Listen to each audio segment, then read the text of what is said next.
Юнусбек Евкуров и Владимир Васильев. «Единая Россия» предложила Путину кандидатуру на должности главы Ингушетии и Дагестана.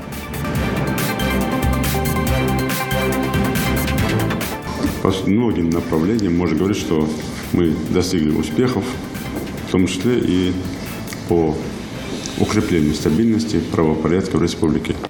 В Ингушетии на несколько процентов сократилось число преступлений. Об этом заявил Дмитрий Кава на заседании коллегии МВД.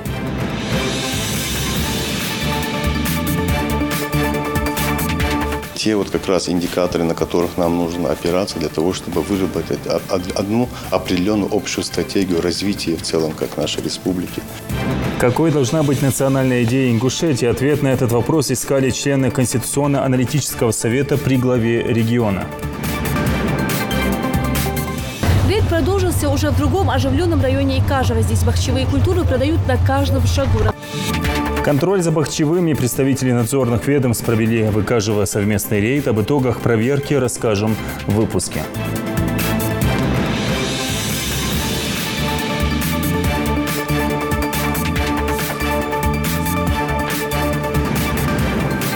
На телеканале Ингушетия информационная программа «Новости-24». Здравствуйте. «Единая Россия» предложила Владимиру Путину кандидатуры на должности глав Республики Ингушетия и Дагестан. В соответствии с решением Генсовета на должность главы Ингушетии предложена кандидатура действующего руководителя субъекта Юнусбека Евкурова. Мы уверены, что под руководством Евкурова Ингушетия и дальше продолжит свое успешное развитие как в экономике, так и в социальной сфере, подчеркнул секретарь Генсовета партии Андрей Турчак. На должность главы Республики Дагестан предложена кандидатура в Рио главы региона Владимира Васильева. Владимир Абдуалиевич за месяцы работы в качестве временно исполняющего обязанности главы Дагестана проявил себя как эффективный управленец, чья работа направлена на развитие региона и повышение благосостояния людей. Его богатый опыт на федеральном уровне и авторитет в регионе, безусловно, окажут существенное влияние на успешное решение текущих и стратегических задач, заключил Турчак. Напомним, выборы высших должностных лиц в обеих республиках пройдут 9 сентября текущего года. Как член регионального совета и секретарь Ингушского регионального отделения партии «Единая Россия» я знаком с решением Генсовета партии. Более того, я голосовал за него. Об этом заявил Зелимхан Евлоев, комментируя решение Генсовета партии о внесении кандидатуры Юнусбека Евкурова на рассмотрение президенту России для последующего представления в Народное собрание республики. Зелимхан Евлоев уточнил, что Ингушское региональное отделение партии получило обращение местных отделений из всех районов и городов Ингушетии, предлагавших Юнусбека Евкурова на новый срок в качестве руководителя субъекта. Поддержав мнение коллег на местах, региональное отделение направило соответствующее письмо в Генсовет партии, добавил он. Под руководством Юнусбека Евкурова наш регион успешно развивался последние годы. Обеспечение общественной безопасности, успешная борьба с терроризмом сформировали в республике благоприятные условия для улучшения экономики, социальной сферы и достижения успеха в других направлениях, отметил Евлоев. Новости о внесении «Единой России» кандидатуры Юнусбека Евкурова на должность главы Ингушетии говорят о высокой оценке его эффективности как губернатора со стороны федерального центра и о стремлении руководства страны обеспечить дальнейшую стабильность на Северном Кавказе. Такое мнение высказал глава коммуникационного холдинга «Минченко Консалтинг», известный политолог Евгений Минченко. Кандидатура Евкурова – это обеспечение преемственности 2 срока. Он уже отработал на этой позиции. Это говорит о том, что он оказался достаточно эффективен, сказал политолог. Новость о внесении кандидатуры Евкурова на должность главы республики появилась спустя 2 недели после его встречи с Владимиром Путиным. Это были уже вторые переговоры с президентом России с начала года. Напомним, что в ходе последней встречи глава Ингушетии доложил о реализации в республике нового майского указа, а также озвучил ряд региональных проблем и предложил пути их решения. Речь шла о проблеме с водоснабжением и о подсутствии в республике футбольного стадиона. Также Евкуров выступил с идеей о проведении осенью в Ингушетии всероссийского совещания по садоводству. Президент поддержал инициативу Евкурова и пообещал оказать необходимую поддержку. Напомним, Юнусбек Евкуров занял пост президента Республики Ингушетия 31 октября 2008 года сроком на 5 лет, а в сентябре 2013 года был избран на 2-й срок, который заканчивается в сентябре 2018. За 10 лет с 2008 года регион сделал качественный рывок в социально-экономическом социально-экономическом развитии. Построено более 450 объектов, в том числе образовательных, культурных и спортивных. Полностью ликвидирован трехсменный режим обучения в школах, проблема, которую не удавалось решить долгие годы. За 10 лет в республике было возведено и реконструировано 51 общеобразовательное заведение. Объем ввода жилья в прошлом году достиг рекордного уровня – 309 тысяч квадратных метров.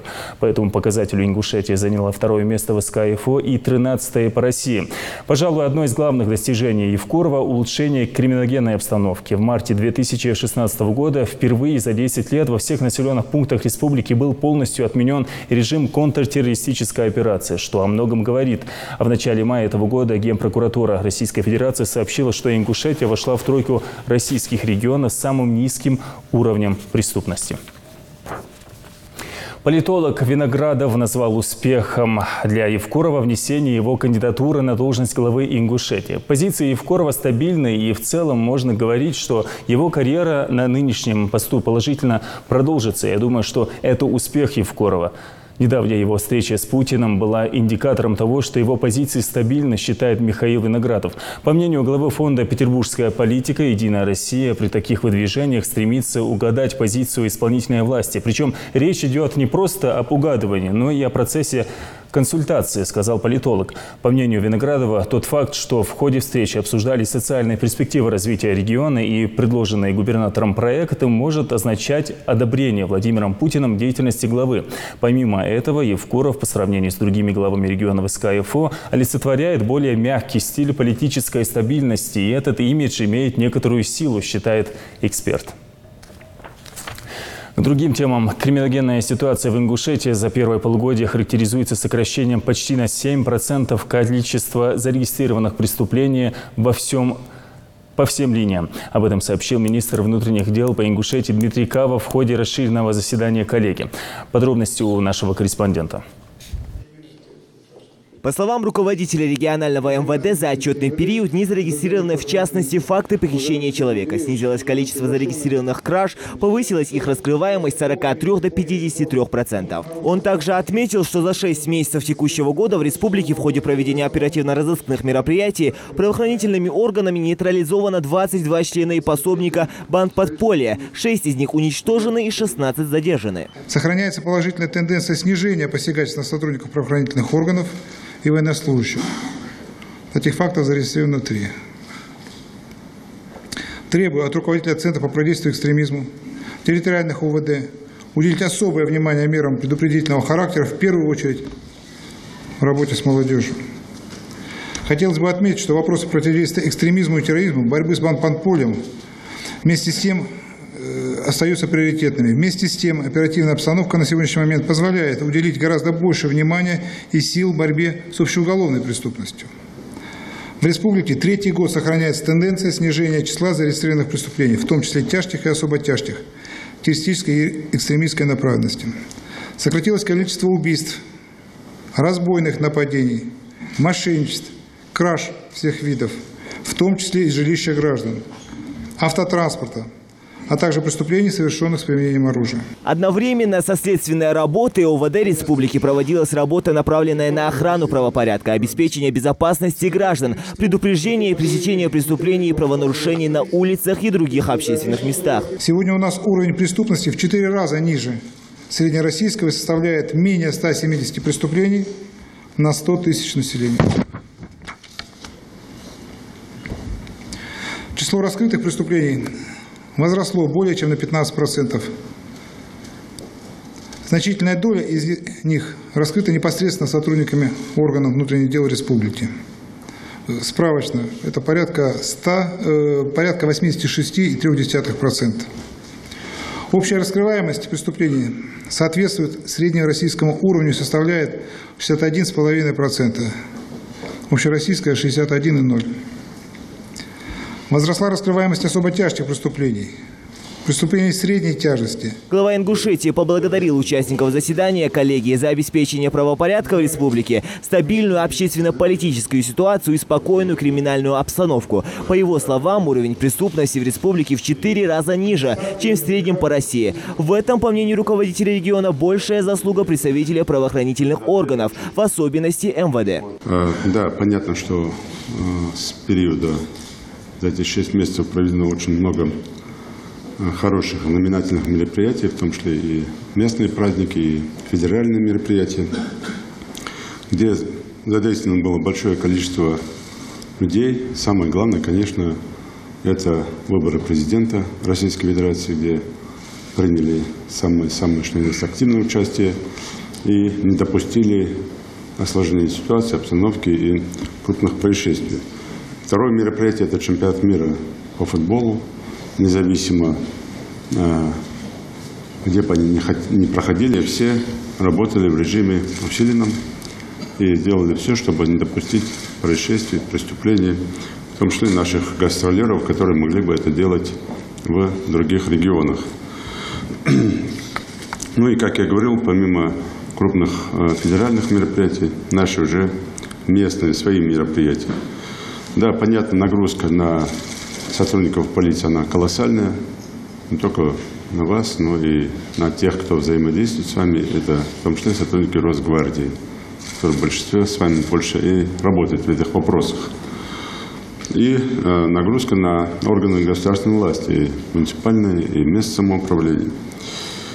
Итоги за первые 6 месяцев по многим направлениям можно говорить, что мы достигли успехов, в том числе и по укреплению стабильности правопорядка в республике. В то же время не осталась деятельность республиканского МВД и без замечаний главы региона. Он назвал слабым участие подразделений ППС полиции в профилактике, выявлении и раскрытии преступлений. Юнусбек Евкуров обратил внимание на обстановку на дорогах республики. По его словам, с начала года число дорожно-транспортных происшествий выросло на четверть. Более 50 камер видеонаблюдения в Магасе. Я зашел туда в центр, прям вот вживую все видно, в режиме онлайн, и ночью, и днем все видно. На вопрос, куда вы сигналили, я там уже смотрю, там вот машина стоит неправильно. А кому вы сигнал даете? Никому.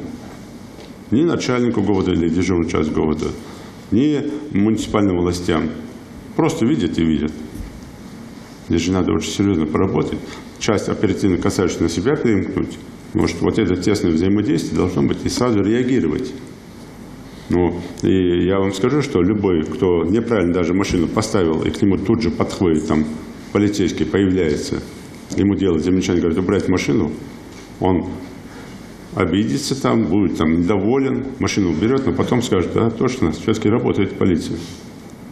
На это надо обратить внимание. Поэтому это только пример, надо очень сильно проработать вопрос. Ну и, конечно, патрульно-постовая служба здесь день и ночь должны уже вот эти, как мы говорим, маршруты движения постов, их надо на контроль взять, надо посмотреть, как ходят, и какие-то заготовки делать, и посмотреть, как себя ведут полицейские в тех или иных ситуациях. Завершилась первая часть коллегии вручением ведомственных наград. Особые слова поздравления и министра внутренних дел, и главы Ингушетии были адресованы сержанту полиции Мовсару Евлоеву, который защитил чемпионский пояс M1 Global. Зелимхан Калоев, Хусейн Гагиев, Юсуп Ханиев, Магомед Дидигов. Новости 24.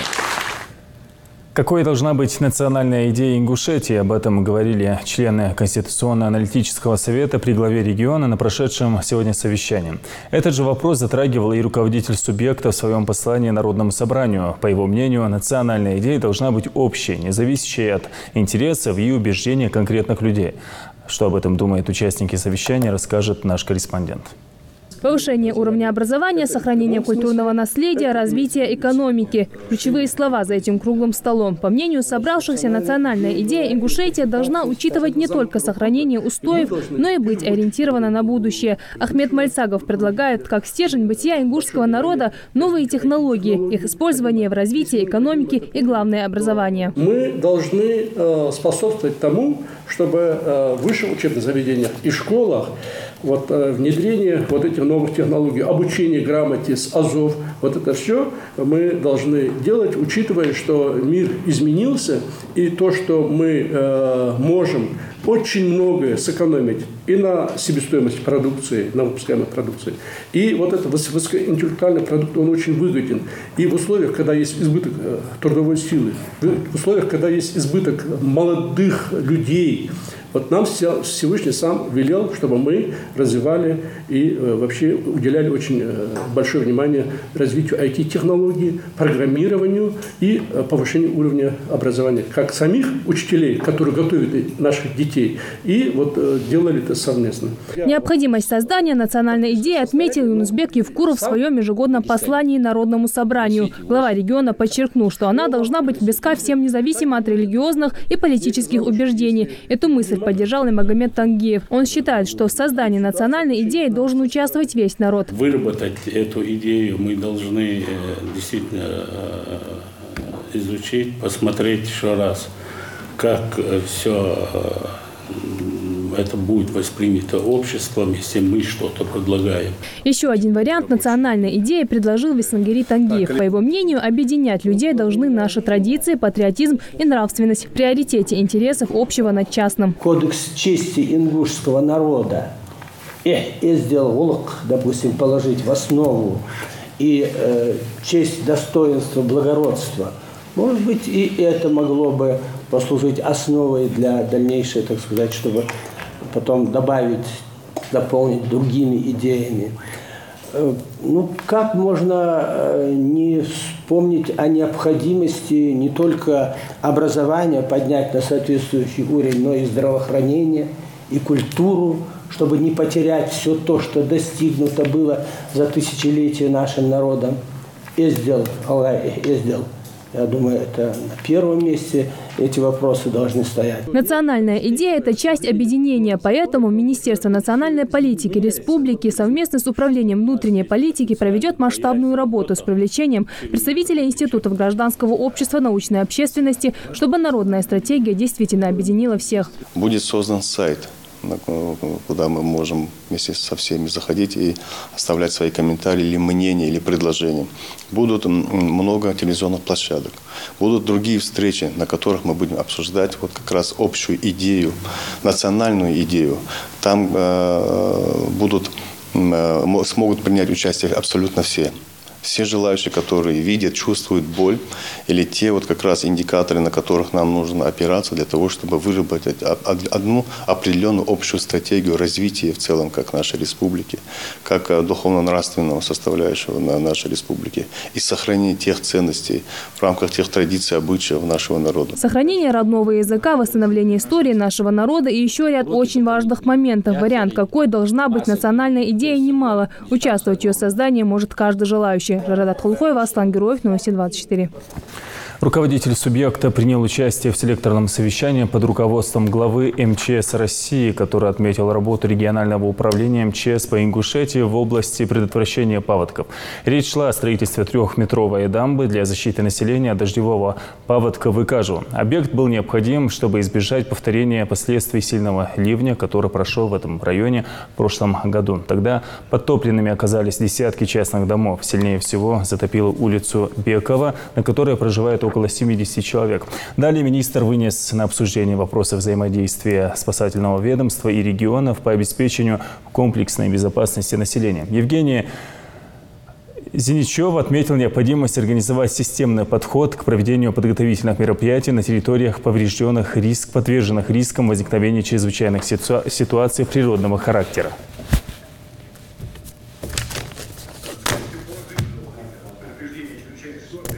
Повторяющийся из года в год, хочу отметить работу органов власти Республики Ингушетия. После подтопления населенных пунктов в прошлом году в зоне чрезвычайной ситуации находилось более 400 человек, ущерб составил около 100 миллионов рублей. Власти региона приняли правильное решение о строительстве защитной дамбы на реке Сунжа, которое обошлось 7,5 миллионов рублей, что в 13 раз меньше, чем сумма причиненного ущерба.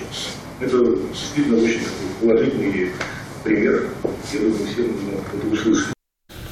До конца этого года на базе 45 лечебных учреждений Ингушетии будет реализован проект по внедрению телемедицины, что позволит повысить доступность и оперативность врачебной помощи, а также разгрузить поликлиники от очередей. Об этом доложил региональный вице-премьер Хусейн Зурабов на совещании с главой республики. До конца года в Ингушетии планируется реализовать мероприятия по развитию телемедицинских технологий для общения между врачом и пациентом. По его словам, в рамках реализации указанного проекта в лечебных учреждениях помещениях будет приобретено и установлено программное обеспечение, аппаратные комплексы. Среди них центр обработки данных, система лабораторной информационной системы. Внедрение телемедицины позволит осуществлять онлайн-консультирование периферических заведений региона с центральными учреждениями в случае, когда больному необходим консилиум с передачей всех необходимых результатов обследования. Также возможности телемедицины предполагают внедрение электронной карты больного, дистанционную запись на прием, создание центрального архива медицинских изображений, где будет храниться вся информация о пациенте. Для реализации указанного проекта необходимо приобрести программное обеспечение, соответствующие аппаратные комплексы.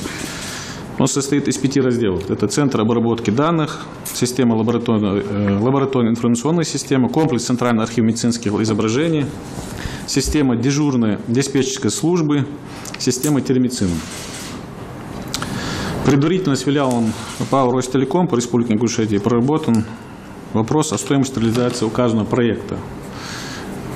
Предварительно проговорили, что это будет 63 миллиона рублей, 45 участвующих в этом проекте организаций. Предполагается, что в течение 5 лет арендными платежами эти лечебные учреждения погасят стоимость оборудования, и по истечении этого времени оборудование перейдет в собственность республики. Сезон бахчевых находится под особым контролем надзорных ведомств. На торговых точках Выкажева прошли проверки на наличие фитосанитарных сертификатов и разрешения на реализацию товара. Представители Роспотреб, Россельхознадзора и торговой палаты обратили также внимание на мясомолочную продукцию, колбасные изделия и мед. Итоги рейда в материале Рины Цичоевой. Норма ровно, норма 60.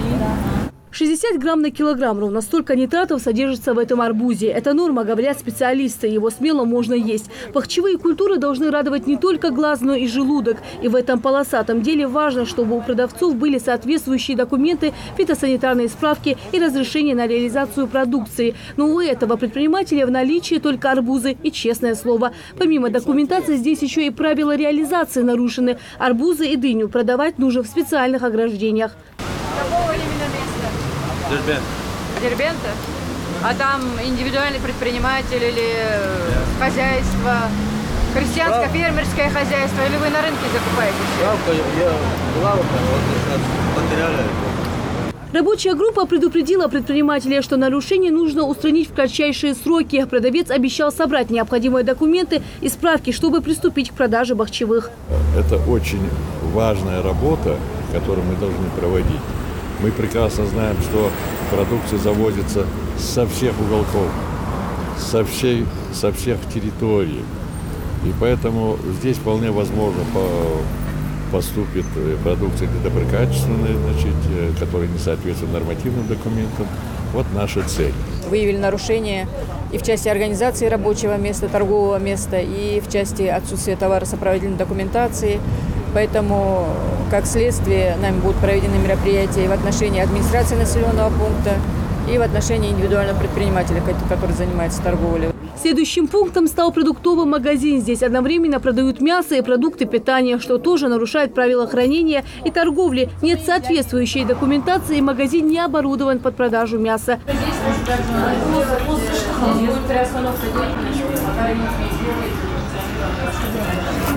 Помимо прочего, мясной павильон не зарегистрирован в Федеральной информационной системе «Меркурий», что уже говорит о грубом нарушении, отмечают сотрудники Россельхознадзора. У каждого управления свои претензии к частным предпринимателям. Были в мясном павильоне, и я думаю, мы подготовим документы, скорее всего, на приостановление деятельности до проведения капитального ремонта в этом мясном павильоне.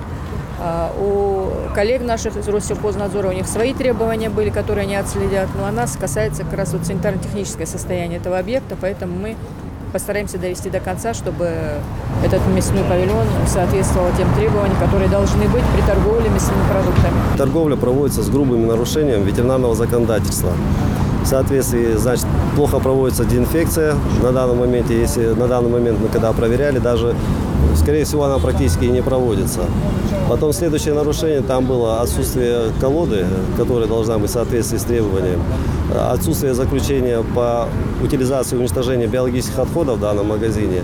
Нарушение, значит, по части 1443 статьи, обезличенная продукция, непромышленные выработки там продавалась. И нарушение продажи меда и нарушение продажи яиц. Рейд продолжился уже в другом оживленном районе Икажева. Здесь бахчевые культуры продают на каждом шагу. Рабочая группа смотрит разрешение на торговлю и проверяет наличие в арбузах нитратов. И здесь в рабочей группе вновь в помощь нитратомер, которые показывают норму нитратов. Арбузы, конечно, хорошие, а вот с документами вновь проблемы. Из всех необходимых у продавца только одна справка. Не должна быть реализация бахчевых культур с земли и под прямыми солнечными лучами. У продавцов должна быть спецформа, и они должны обязательно проходить медицинский осмотр. Если все эти требования не соблюдаются, мы составляем свои административные материалы. Такие масштабные рейды рабочая группа проводит регулярно. И все для защиты потребителей. В таком деле, как говорят специалисты, необходимо взаимодействие с населением. Но очень много зависит от самих жителей нашей республики. Это очень важный момент. Вот наш менталитет заключается в чем? Мы думаем, если мы сообщим о таких фактах злоупотребления, скажем, некачественной продажи продукции, если мы сообщим, то это уже доносительство. Это далеко не так. Это безопасность наших людей. Ну а совсем скоро начинается август, самый пик продажи бахчевых, поэтому такие рейды станут регулярными, чтобы на 100 потребителей не попал ни один просроченный или незаконно завезенный продукт. Рина Цычоева, Капурчах, Киев. Новости 24. В 2019 году в Доме ветеранов построить новый корпус на 50 мест. Стоимость объекта составляет порядка 200 миллионов рублей. Имеющийся корпус рассчитан только на 30 мест. С его расширением власти региона планируют преобразование социально-оздоровительного центра для пожилых людей. Напомню, что социально-оздоровительный центр Дом ветеранов был открыт в мае 2010 года в преддверии Дня Победы. И снова о пенсии. Повышение пенсионного возраста обсуждает вся страна, СМИ, чиновники, политологи, общественные деятели, но и граждане. К новшествам в пенсионной системе люди относятся по-разному. Даже работающие пенсионеры неоднозначны в своих мнениях. Как эту новость воспринял народный артист Ингушетии Осман Имагожев, узнавала Индира Манкива. Работает? Да. Стаканку поем. И... В далеком 1968 году народный артист Ингушетии Осман Имагожев только начинал музыкальную карьеру. Сегодня ему уже 52 года. Он все так же активен, полон сил, дает концерты и является наставником для молодых начинающих артистов.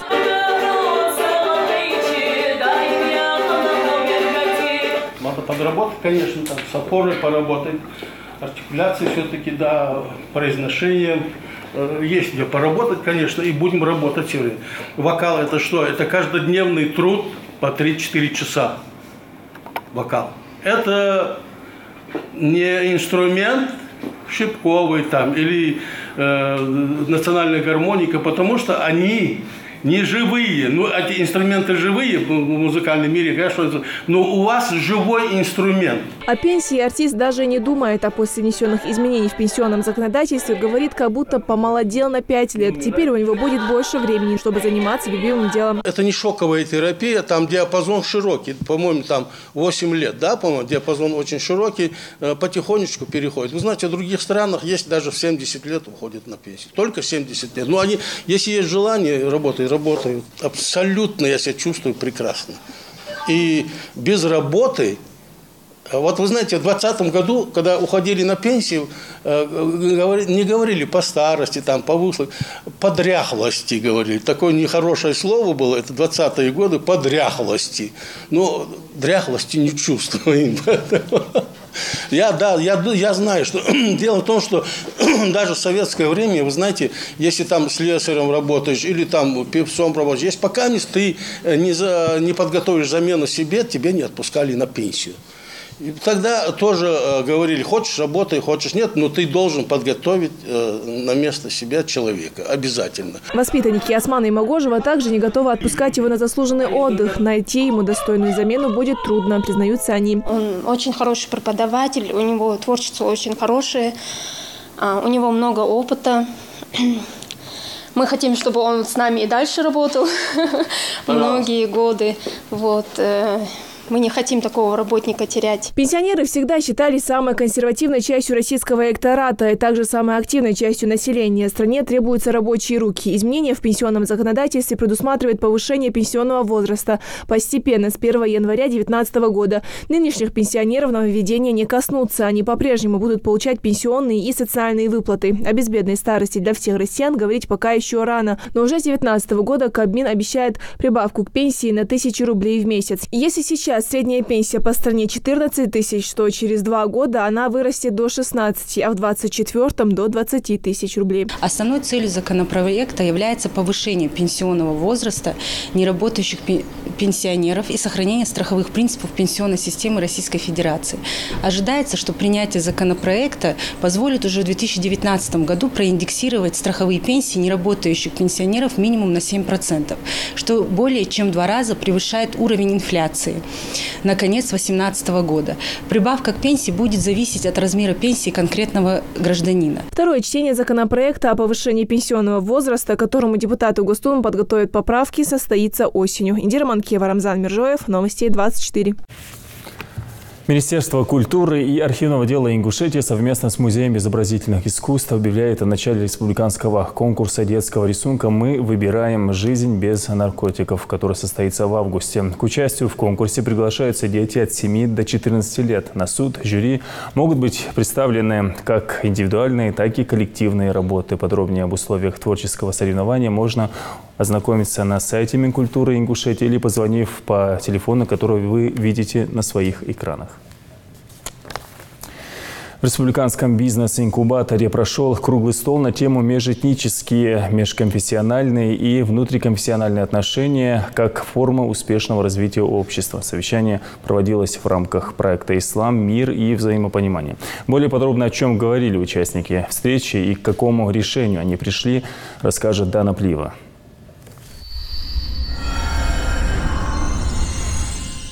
По официальным научным данным, на Земле проживает около 4000 народов мира. Различный быт, культура, традиции и вероисповедания делают нашу планету не только разнообразной и мультикультурной, но и эпицентром многочисленных разногласий в духовной и этнической сфере.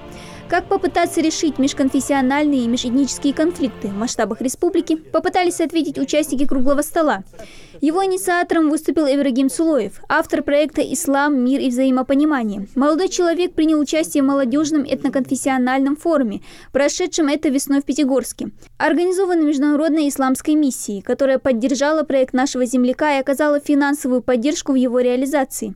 Основной акцент Ибрагим сделал на методы решения межконфессионального конфликта. В нашем обществе присутствует дифференциация именно внутриконфессиональная и межконфессиональные взаимоотношения, которые проявляются между студентами, представителями нашей нации, но и других наций, которые обучаются в разных регионах России. Решить такую проблему, конечно же, одним проектом это невозможно. Проект предполагает собой шаг в решении обозначенной проблемы. Первым шагом реализации проекта стал этот круглый стол. Общественные деятели, представители различных профильных ведомств и молодежных организаций озвучивают методы решения межконфессионального и этнического конфликтов. Своим мнением поделился и помощник советника главы Ингушетии по религиозным вопросам Магомед Зауров. Он считает, что необходимо объединить духовную и светскую сферы жизни в Ингушетии, наподобие того, что практикуется в Дагестане. Преподавание светских предметов, как мы говорим, светских естественных наук, обязательно ведется в религиозных учебных заведениях. Тем самым они готовят своих выпускников в религиозной сфере с учетом знаний необходимых наук, которые существуют и в других высших учебных заведениях. И совместно они совместили эту систему и совместно работают именно в воспитании и выпуске религиозных деятелей. В В ходе дискуссии участники круглого стола пришли к всеобщему мнению, что молодежь должна научиться проявлять толерантность по отношению к другим народам и конфессиям. На уровне внутренних отношений он должен иметь вот эту способность, это желание, это намерение терпимо воспринимать любое различие, допустим, с другими людьми. До тех пор, пока это никаким образом не угрожает ни его безопасности, ни его личным, скажем, ценностям. В завершении мероприятия участники круглого стола планируют составить резолюцию, в которой определят способы решения этой проблемы. Выработка этих методов поможет в дальнейшем реализовать вторую часть проекта. Им станет короткометражный фильм, куда войдет интервью общественных и религиозных деятелей об ингушском менталитете. Дана Плеева, Адам Далаков, Новости 24. В рамках госпрограммы по снижению напряженности на рынке труда Ингушетии Сунжинский центр занятости населения проводит конкурс среди предпринимателей, готовых создать новые рабочие вакансии с субсидией в размере 200 тысяч рублей. Трудоустроить предпринимателей должны именно жители Сунжинского района. Заявки уже подали владельцы ателье, пчеловодческих хозяйств и столярных цехов. Для участия в конкурсе работодателю нужно обратиться в территориальный центр занятости по месту нахождения предприятия, получить консультацию об условиях участия и оформить соответствующее заявление. Заявки принимаются ежедневно до 1 августа текущего года с 9 утра до 5 вечера во всех центрах занятости республики. Это были все новости на сегодня. Я на этом с вами прощаюсь. Всего доброго.